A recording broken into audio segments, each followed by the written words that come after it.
Bonjour à tous, j'espère que vous allez bien. Bienvenue pour ce nouveau numéro du Petit Exo de Colle, aujourd'hui numéro 126. Et pour ce numéro, je vous propose un exercice autour des fractions rationnelles. Et plus précisément, on va caractériser celles parmi les fractions rationnelles à coefficient réel qui sont à coefficient rationnel. L'énoncé précis du jour est donc le suivant, soit f une fraction rationnelle à coefficient réel telle que ça satisfait à cette condition suivante. On a une infinité d'entiers naturels qui ne sont pas des pôles de f est tel que grand F de n, donc grand F de l'entier naturel qu'on a choisi, est un rationnel. On veut alors montrer que notre fraction est finalement un coefficient rationnel. Cet exercice est un exercice qui peut très bien s'attaquer en première année de classe préparatoire. Il n'y a pas besoin d'avoir énormément de background sur les fractions rationnelles et donc a fortiori sur les polynômes pour pouvoir attaquer cet exercice. Vraiment, le B à bas, j'ai envie de dire, de ce qu'on apprend en première année de classe préparatoire suffit amplement pour attaquer cet exercice. Alors, on a déjà attaqué des exercices autour des fractions rationnelles. Pour en citer quelques-uns, on a fait un exercice notamment sur la question d'existence d'une fraction rationnelle telle que la dérivée donne 1 sur x. On a aussi étudié le théorème de Gauss-Lucas sur la question de l'emplacement des racines de la dérivée d'un polynôme en fonction du polynôme lui-même, à condition que le polynôme soit de degré supérieur ou égal à 2. Donc ça faisait intervenir aussi des outils sur les fractions rationnelles. Et bien évidemment, on a fait aussi d'autres exercices de calcul. J'imagine notamment un calcul d'intégrale dans lequel on a dû utiliser notamment un résultat hyper important sur les fractions rationnelles, la décomposition en éléments simples. Donc voilà, ces exercices-là, je vais vous les mettre en référence dans la description si ça vous intéresse d'y jeter un coup d'œil et de travailler les fractions rationnelles en plus de l'exercice que je vous propose aujourd'hui. L'idée, c'est d'étendre un petit peu cette banque d'exercices que je vous propose en allant un petit peu plus sur les fractions rationnelles puisqu'on n'a pas eu encore tant l'occasion de ça, de faire des exercices sur les fractions rationnelles. Et donc voilà un nouvel exercice pour, on va dire, alimenter cette partie-là du programme de classe préparatoire. Alors l'exercice tel qu'il est posé comme ça, il n'est pas évident à attaquer. Je pense qu'il est un peu plus facile d'attaquer cet exercice si on a déjà fait des exercices sur les fractions rationnelles. Ce qui me permet de dire que, en soi, cet exercice, je ne peux pas vraiment dire que c'est un exercice classique. Pour le coup, je ne peux pas vraiment dire que c'est un exercice que n'importe quel étudiant de classe préparatoire devrait avoir fait. Mais je pense qu'il est vivement conseillé à un étudiant de classe préparatoire d'avoir fait au moins une fois un exercice de ce type-là. Parce que dans cet exercice, on va apprendre ou on va voir de la méthodologie relativement classique que l'on peut réutiliser pour démontrer des résultats sur les fractions rationnelles. Et donc, cette méthodologie-là, vous pourrez ensuite la réappliquer dans d'autres cadres d'exercices faisant intervenir des fractions rationnelles. Et faisant intervenir des fractions rationnelles de la même manière qu'ici, parce qu'ici, on les fait intervenir de manière un peu théorique. Et donc, justement, si vous avez d'autres exercices sur des fractions rationnelles et d'autres résultats que vous voulez démontrer sur des fractions rationnelles, la méthodologie que nous allons voir ici pourra être tout aussi utile dans un autre exercice du même genre. Donc, je pense que cet exercice n'est pas forcément un classique, mais c'est quand même très bien de travailler ce genre d'exercice pour juste gagner un petit peu en réflexe qu'il faut vraiment avoir pour attaquer cet exercice. Car si on n'a jamais fait d'exercice sur les fractions rationnelles, quand on voit cet énoncé-là, vraiment, c'est très difficile de savoir sur quel pied danser et comment démarrer l'exercice. Alors cet exercice, en tout cas cette vidéo, va fonctionner de la manière suivante. C'est le principe des exos de colle, de toute façon, des petits exos de colle. Il peut très bien arriver que le professeur, au moment de la colle ou au moment de l'oral en concours, vous donne un exercice comme ça de but en blanc et c'est à vous de vous débrouiller au tableau à essayer de donner des idées ou des choses comme ça. Voilà, essayer de donner des intuitions que vous pouvez avoir pour essayer d'avancer. Et puis au bout d'un moment, le professeur va vous donner des indications. Eh bien, cet épisode va fonctionner un petit peu plus de cette manière-là, puisque là, je ne peux pas vraiment vous donner un plan de résolution, parce que dès que je vais vous donner le plan, ça va être un peu trop facile, à mon goût, en tout cas, comme exercice. Donc, je pense que là, ici, je vais essayer de faire fonctionner un petit peu comme dans une vraie colle. De toute façon, les autres exercices étaient aussi un peu de cette manière-là, sauf que je prenais peut-être un peu moins le temps de poser vraiment les indications que je voulais proposer. Mais bref, ici, j'aimerais faire fonctionner de cette manière-là. Ce que je vais faire, c'est, je vais d'abord, dans un premier temps, vous laisser le temps à la réflexion pour l'exercice posé tel qu'il est posé. Ensuite, je vais vous donner une première indication pour vous donner une idée de comment on peut démarrer la résolution de l'exercice. Je vais vous redonner une pause. Ensuite, je vais démarrer la résolution de l'exercice, puis à un moment donné, vous allez arriver au même point que moi je vais arriver en disant, tiens, normalement à ce moment-là, vous devez arriver à cet endroit-là où vous ne savez pas forcément quoi faire. Et je vais vous donner ensuite une indication pour avancer. Et une fois cette indication donnée, une nouvelle pause sera faite, et à la fin, je vais vous donner la résolution complète. Voilà comment donc la vidéo va fonctionner. Et donc, je vais commencer par vous demander de faire une pause sur la vidéo pour essayer de résoudre l'exercice, ou en tout cas, essayer de trouver de bonnes intuitions pour résoudre l'exercice comme ça, de but en blanc, avant que je ne vous dise quoi que ce soit d'autre. Ok, j'espère que vous aurez essayé. Vraiment, c'est important de se frotter à ce genre d'exercice si vous n'avez jamais fait d'exercice sur les fractions rationnelles comme celui-là. Vraiment, je pense que ça peut être un énorme gain juste dans la compréhension générale de comment on résout ce type d'exercice et des types d'exercices en fait sur les fractions rationnelles de manière générale. Alors l'indication que je vais vous donner ici, c'est de vous dire qu'en fait pour résoudre cet exercice, on va le résoudre par récurrence. Et je vais même être un peu plus précis, par récurrence forte, sur la valeur suivante, WF, qui va être la somme des degrés des deux polynômes qui sont en jeu. Donc si f s'écrit fraction entre deux polynômes, parce que c'est la définition d'une fraction rationnelle, avec donc p et q des polynômes dans R cochine x, qui sont premiers entre eux. Donc autrement dit, je suppose que la fraction qui est ici est irréductible. Alors quel est l'avantage de chercher à faire une preuve par récurrence comme ça? Alors peut-être que vous avez eu l'idée d'essayer de faire une preuve par récurrence sur le degré de la fraction. Le degré de la fraction rationnelle, c'est faire la soustraction des degrés entre le degré du polynôme p et le degré du polynôme q. Problème, c'est que vous pouvez encore avoir une infinité de possibilités de fractions rationnelles dans lesquelles le degré de P et le degré de Q, vous n'avez aucun contrôle là-dessus. Vous pouvez, à partir du moment où vous avez une fraction rationnelle qui est de degré moins 1, vous pouvez augmenter de 1 le degré de P, diminuer de 1 le degré de Q, et vous retrouvez à nouveau avec une fraction rationnelle de même degré. Donc, on n'a pas vraiment de contrôle sur ce qui peut se passer sur les degrés de P et degrés de Q. Tandis que ici, on a un contrôle. Parce que si la fraction rationnelle est non nulle, et si vous dites que le degré, le W de f ici, il n'est pas plus grand qu'une certaine valeur, quand vous allez vous amuser à augmenter de 1 le degré de P, diminuer de 1 le degré de Q, vous n'allez pas pouvoir vous amuser à le faire très longtemps, puisque le degré de Q, c'est un polynôme, vous ne pouvez pas avoir un degré négatif. Et c'est un peu la même chose pour le degré de P. Vous ne pouvez pas vous amuser à diminuer le degré de P infiniment. Il y a forcément un moment où vous allez arriver à une valeur négative. Donc ça vous donne une finitude de possibilités concernant le degré de P et le degré de Q. C'est là l'avantage de faire une preuve par récurrence par rapport à cette valeur si je voulais faire la comparaison avec le degré d'une fraction rationnelle. Donc là, ici, on va faire une résolution utilisant par récurrence cette évaluation ici qui est la somme des degrés des polynômes en jeu. Et donc, un truc tout de suite, puisqu'on va faire une récurrence, un truc tout de suite qui devrait vous venir à l'esprit, c'est que se passe-t-il si W de f vaut 0? Et là, vous devriez être capable de très vite répondre ce qu'il en est. Donc, je vais vous inviter à nouveau à faire une pause sur la vidéo pour essayer d'avancer dans la résolution avant que je ne vous dise quoi que ce soit concernant le début de la résolution de l'exercice, et puis ensuite que je vous donne une deuxième indication pour avancer. Ok, j'espère que vous aurez essayé. Alors, on est parti pour la résolution de l'exercice. Et donc, comme j'ai dit, on va faire par récurrence selon la valeur de WF. Alors, bien sûr, je vais supposer tout de suite que ma fraction rationnelle est non nulle.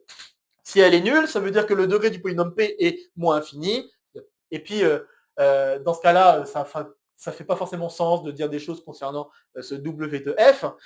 Mais par contre, si la fraction est nulle, automatiquement, elle satisfait à cette propriété. Et bien sûr, la fraction nulle, elle est à coefficient rationnel, puisque 0 est un nombre rationnel. Voilà. Donc ça va assez vite. Donc je vais tout de suite supposer que ma fraction rationnelle est non nulle, ce qui implique automatiquement que mes polynômes P et Q sont non nuls, si je veux que ma fraction rationnelle existe. Bien, alors maintenant on est parti par récurrence et on initialise.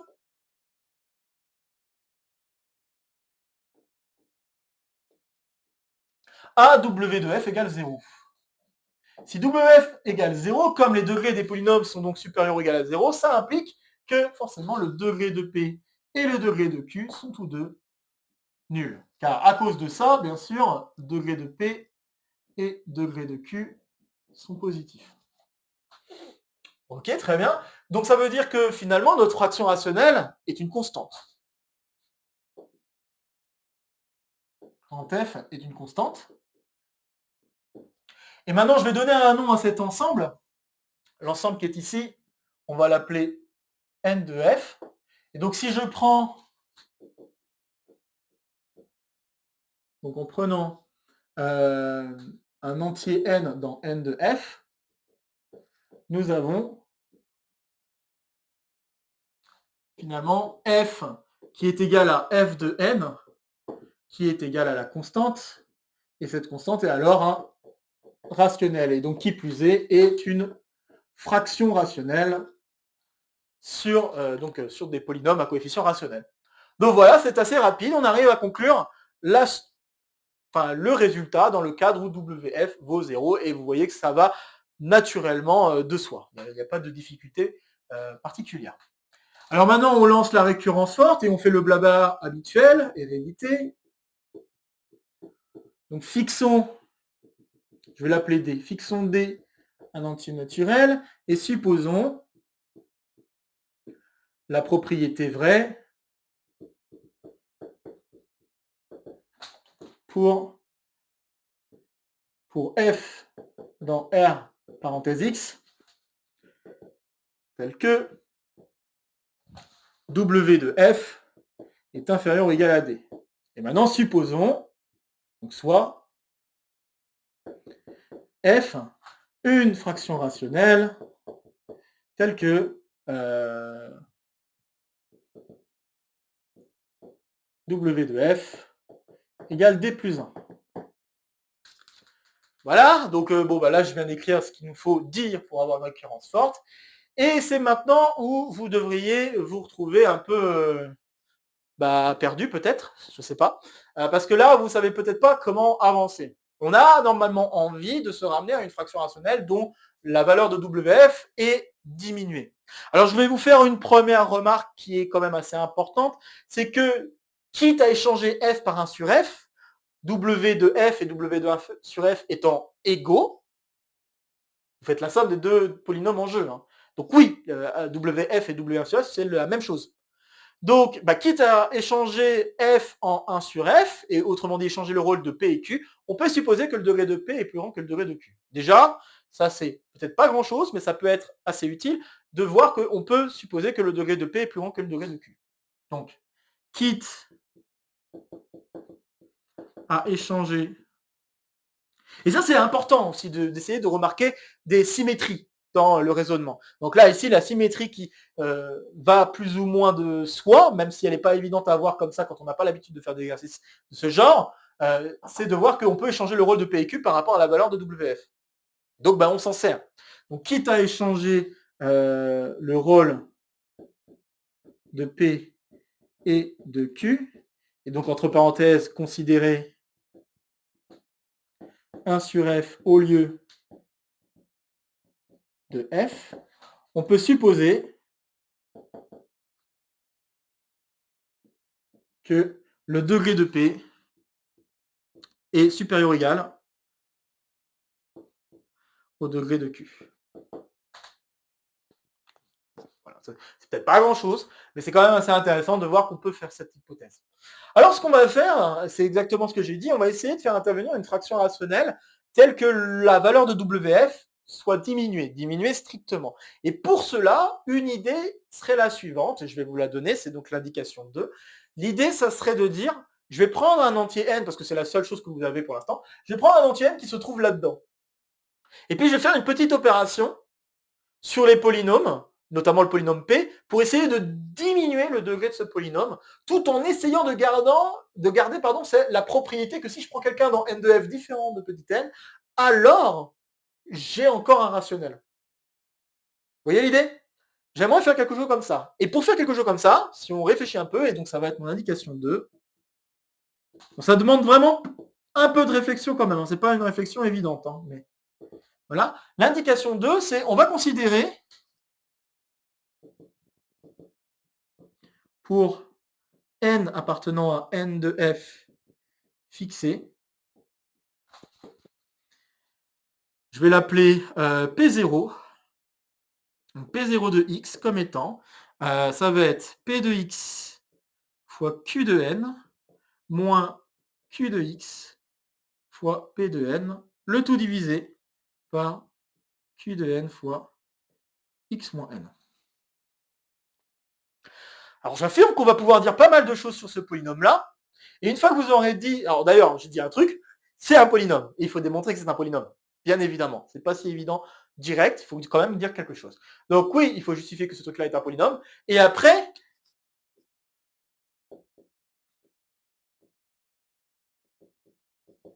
on va considérer une nouvelle fraction rationnelle qui va être t, je vais l'appeler t, et qui va être p0 sur q. Et avec ces deux manipulations, on devrait être capable de conclure. Donc j'affirme que cette indication-là est finalement la clé qui devrait vous permettre de terminer la résolution de l'exercice. Attention à bien la mettre dans la bonne serrure, cette clé. Bon, pour ceux qui n'ont pas la vanne, c'est pas grave, mais ceux qui l'auront penseront bien sûr à mon passage à 100% logique. Voilà. Bref, donc, je vous donne cette indication 2, ça me fait marrer maintenant, ça me déstabilise, mais c'est pas grave. Je trouve qu'elle était pas mal, cette petite vanne qui me venait à l'esprit là. Enfin, donc, je vous invite à nouveau à faire une pause sur la vidéo pour essayer d'utiliser cette indication à bon escient et de terminer la résolution de l'exercice avant que je ne dise quoi que ce soit d'autre. Ok, alors on va terminer donc la résolution.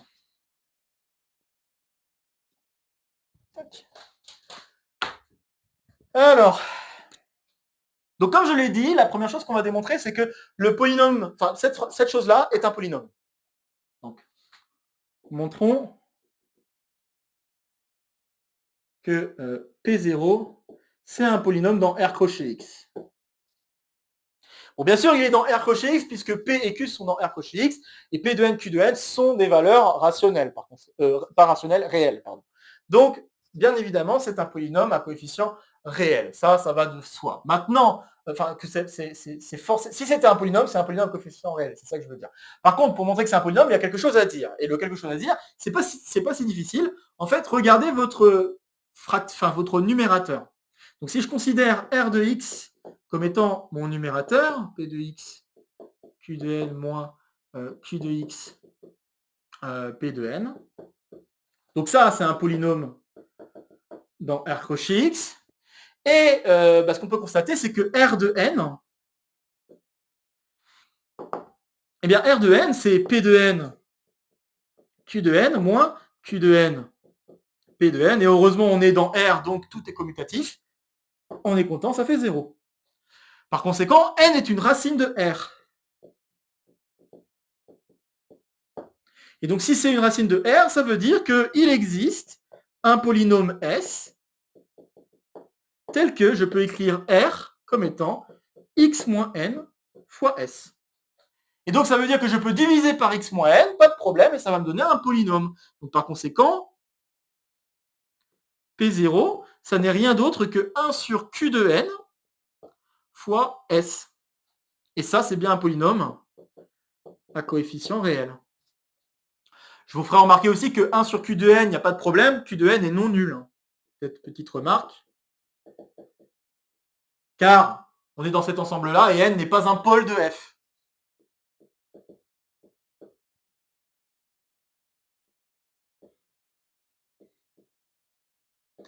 Et je rappelle aussi que P et Q étaient premiers entre eux.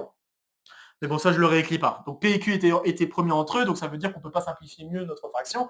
Et donc, bon, bah là, voilà, on a Q de n ne peut pas, enfin, n ne peut pas être une racine de Q. Voilà. Sinon, ça voudrait dire que la fraction rationnelle, pour la fraction rationnelle, n serait un pôle. Et ça serait problématique. Bref, donc très bien, on est content, et donc je viens de vérifier que le polynôme, que cette expression là-bas est bien un polynôme. Un autre truc qu'on peut aussi vérifier, c'est que le degré de ce polynôme, il est inférieur strict au degré de P. Ce qui va nous amener à, en effet, considérer cette fraction rationnelle, parce que cette fraction rationnelle va donc diminuer la valeur de W. Resterait alors à vérifier que cette fraction rationnelle vérifie la condition qui est ici, en remplaçant f par t. Et si tel est le cas, eh bien, on arrive à conclure par récurrence. Et c'est exactement ce qui va se produire. Donc, je vais écrire de plus.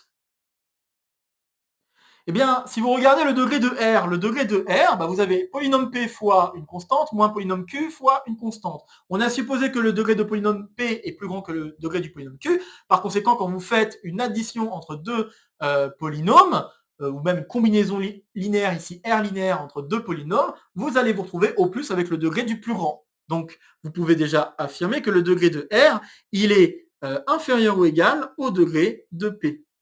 Quoi qu'il arrive. De toute façon, Q de n est non nul d'ailleurs au passage. Quoi qu'il arrive. Bien sûr, il peut y avoir des simplifications. C'est important de ne pas dire égal ici. C'est inférieur ou égal, c'est pas forcément égal, parce qu'il n'est pas impossible que le coefficient de plus haut degré ici, ce soit le même que le coefficient de plus haut degré de l'autre côté, donc en multipliant par Qn ou en multipliant par Pn, et donc vous allez les simplifier à cause de la soustraction. Pas impossible, donc faites attention à ça, c'est bien inférieur ou égal. Mais par conséquent, si vous regardez alors le degré de P0, ça c'est donc le degré de S, et c'est donc alors le degré de R moins 1. Étant donné que le degré de R, c'est le degré de x moins n, pardon, donc le degré de x moins n c'est 1, plus le degré de S, multiplicativité des degrés. Hein. Donc le degré de R, c'est 1 plus le degré de S, à cause de la relation qui est ici. Et donc par conséquent, ça, c'est donc inférieur strict au degré de P. Et ça permet en effet de montrer qu'on a diminué la valeur du degré du numérateur. Alors maintenant, on va regarder ce qu'il en est pour notre T. Et vous allez aussi comprendre pourquoi on a divisé par Q de n ici. La division par Q de n, elle n'est pas anodine. C'est pour faire en sorte qu'on se retrouve avec la fraction P de n sur Q de n. Et ça, on va être content parce que ça, c'est un rationnel. Donc ça va nous aider. Très bien. Alors je vais effacer le haut. Hein, c'était l'initialisation et le blabla habituel de l'hérédité. Donc ça, je peux effacer maintenant. Et vous comprenez aussi pourquoi j'ai besoin d'une récurrence forte. Ok, donc maintenant regardons ce qu'il en est pour T. Donc vérifions que le nombre d'éléments dans n de T est infini et que W de T est inférieur strict à W de F. Alors le deuxième point que j'ai écrit, il est évident, car W de T, c'est le degré de P0 plus le degré de Q, mais le degré de P0, on a dit qu'il était inférieur strict au degré de P. Donc vous avez ceci, inférieur strict degré de P plus degré de Q, qui est donc rien d'autre que W de F qui était supposé égal à D plus 1. Donc ça veut dire que le W de T est bien inférieur ou égal à D, et donc on peut appliquer l'hypothèse de récurrence forte. Maintenant, il faut vérifier, est-ce que le nombre d'éléments qu'on a dans grand N de T est infini? Et en fait, ce qu'on va démontrer, c'est que si je prends un élément dans grand N de F différent de petit n, alors on est dans grand N de T. De toute façon, c'est le seul truc que vous pouvez faire, puisque c'est le seul truc qui peut vous garantir qu'il y a des rationnels qui apparaissent dans vos calculs. Donc c'est exactement ce que je vais faire. Donc montrons maintenant que, comme je viens de le dire, n de f, sauf l'entier petit n, est inclus dans n de t, ce qui permettra de conclure. Alors on peut constater dans un premier temps que comme q ne pouvait pas s'annuler sur les éléments de n de f, il ne s'annule pas non plus sur les éléments de n de t. Par conséquent, la fraction que je viens d'écrire, en effet, le n ou le m que je vais prendre dans grand N de f n'est pas un pôle. Donc, première chose, pour m dans n de f moins petit n, on a que q de m est non nul, et donc m n'est pas un pôle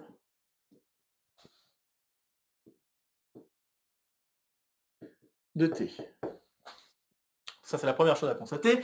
Et maintenant, la deuxième chose, c'est qu'il faut s'assurer que T de M, c'est un élément rationnel. Qu'en est-il maintenant de T de M? Alors, T de M, c'est normalement cette chose-là. Donc, ça va être P0 de M sur Q de M. Et je vais maintenant utiliser la formule qui est ici. Donc, je vais obtenir, alors j'écris P de M fois Q de N moins Q de M fois P de N, le tout divisé par Q de M fois Q de N fois X moins N, mais il faut que je la calcule en M, donc ça fait M moins N. Et vous pourrez constater que je peux découper la fraction en deux et simplifier un tout petit peu ce qu'il en est en obtenant la chose suivante. Donc là, si je regarde cette fraction-là, il y a Q de M qui simplifie, ça fait P de M sur Q de M fois, que je fasse pas de bêtises, m moins n, moins ensuite q. Alors le q de m se simplifie, donc ça fait p de n sur q de n fois m moins n. Et maintenant, on regarde avec ses grands yeux ce que je viens d'écrire, et on peut constater qu'en effet, par ce qu'on sait sur f, ce truc-là, il est rationnel. Ça, c'est un entier naturel non nul, donc on est content. Ça aussi, c'est un rationnel. Et ça aussi, c'est un entier naturel non nul. Donc bon, bah là, on a donc rationnel divisé par un entier naturel non nul, rationnel. L'autre côté, pareil. Et soustraction de deux rationnels, c'est un rationnel, par propriété d'anneau. Et voilà, bah on est content, on vient de démontrer en effet que grand N de f, sauf n, est inclus dans grand N de t. Hop. Donc, ainsi, grand N de f, sauf n, est inclus dans grand N de t. Et on savait déjà que cet ensemble-là, grand N de f est infini, donc on enlève un élément, ça reste infini. Cet ensemble-là est infini. Donc, bah en effet, le cardinal de n de t est infini, et on applique l'hypothèse de récurrence, donc par HDR, hypothèse de récurrence est même forte, HDRF, nous avons le fait que t est une fraction rationnelle, un coefficient rationnel. Ok, super. Alors maintenant, comment conclure ce qu'il en est pour grand F? Eh bien, il ne fallait pas oublier l'expression que nous avons donnée pour t. Essayer de faire un lien avec f. Et si on essaie de faire ce lien, eh bien, normalement, les choses devraient plutôt bien se passer. Alors, j'ai ici donc t, je rappelle que c'était P0 sur Q, et je rappelle donc que c'était P de x fois Q de n, moins, que je fasse pas de bêtises, pardon, Q de x fois P de n, le tout divisé par, nous avons donc Q de x moins n, et on avait Q de n. Voilà. Si je ne fais pas de bêtises, voilà ce qu'on avait. Donc si on change un tout petit peu l'expression que nous avons, donc à condition qu'on s'y prenne bien, j'espère ne pas faire de bêtises, on va avoir d'un côté f, parce que vous avez p sur q, et vous avez q de n sur q de n qui se simplifie. Vous allez avoir f fois 1 sur x moins n. Ok, et puis de l'autre côté, les q de x vont se simplifier, et vous allez vous retrouver avec moins, que je fasse pas de bêtises, p de n sur q de n, toujours fois x moins n. Donc si je coupe la fraction là, vous voyez en effet, vous avez p de x sur q de x qui vous donne la fraction f, les q de n qui simplifient, et de l'autre côté, vous avez p de n sur q de n, vous avez le q de x qui simplifie, et vous avez le x moins n. Donc ça veut dire alors que t, et vous changez juste un peu l'équation, hein, donc t fois x moins n, t fois, il faudra peut-être faire attention à ma façon de l'écrire, donc t fois x moins n, ça va me donner f moins p de n sur q de n. Et donc bah, j'ai f alors, qui s'écrit t fois x moins n plus p de n sur q de n. Et là, bah, c'est très joli parce que ça, vous savez déjà que c'est dans q parenthèse x. Lui, il est dans q crochet x, et donc en particulier, il est dans q parenthèse x. Lui aussi. Et puis ça, c'est un rationnel. Par hypothèse, parce que petit n, je vous le rappelle, c'était un élément de grand N de f. Donc ça, c'est un élément rationnel qui est lui aussi dans q parenthèse x. Conclusion, bah, vous savez que q parenthèse x, c'est un corps, notamment, c'est le corps des fractions des polynômes à coefficient rationnel, donc c'est un corps, et par conséquent, multiplier des fractions rationnelles, ça reste une fraction rationnelle, additionner à cela une fraction rationnelle, vous avez une fraction rationnelle à coefficient rationnel, donc on termine, et cela permet de conclure que grand F est bien une fraction rationnel, c'est QFD, ce qu'il fallait démontrer. Et voilà, on vient donc de terminer ce très joli exercice sur les fractions rationnelles. Je pense que c'est quand même sympa et j'espère aussi que vous voyez un petit peu les réflexes qui peuvent être bons à connaître quand on étudie des fractions rationnelles, des exercices sur les fractions rationnelles. Vous voyez que la récurrence, c'est pas nécessairement sur le degré de f. Ça peut très bien se faire par rapport à une autre valeur qui nous permet d'avoir un peu plus de contrôle sur les degrés de la fraction que nous voulons écrire. Donc là, en l'occurrence, ça nous a donné un contrôle sur la somme des 2 degrés des polynômes qui sont au numérateur et dénominateur. Et donc ça, c'est quand même assez important puisque ça nous a permis d'initialiser assez facilement la chose. Et puis une fois qu'on a initialisé, après la récurrence s'est fait relativement naturellement, même si voilà, il y avait une partie un peu encore difficile à faire intervenir, c'était le fait de bien choisir la fraction rationnelle avec laquelle on voulait jouer. Et c'était la fraction rationnelle que je vous ai proposée en tant que t, et le polynôme que je vous ai donné p0. Ça, c'était la clé qui n'était pas évidente à trouver, je pense, pour résoudre et terminer la résolution de cet exercice. Je pense que j'ai pas grand-chose d'autre à dire concernant cet exercice, donc comme d'habitude, n'hésitez pas à partager la vidéo si vous connaissez des camarades qui pourraient être intéressés par cette vidéo ou par le contenu de la chaîne de manière plus générale. N'hésitez pas à laisser en commentaire vos questions, vos remarques, vos retours concernant cet exercice. Ici, ça sera pour me soutenir. Ici, ça sera pour vous abonner. N'oubliez pas d'activer la clochette. De nouvelles vidéos vont se proposer à vous pour continuer à faire le tour de la chaîne. Et sur ce, je vous retrouve très vite pour de prochaines aventures mathématiques. Portez-vous bien et à très bientôt. Salut à tous!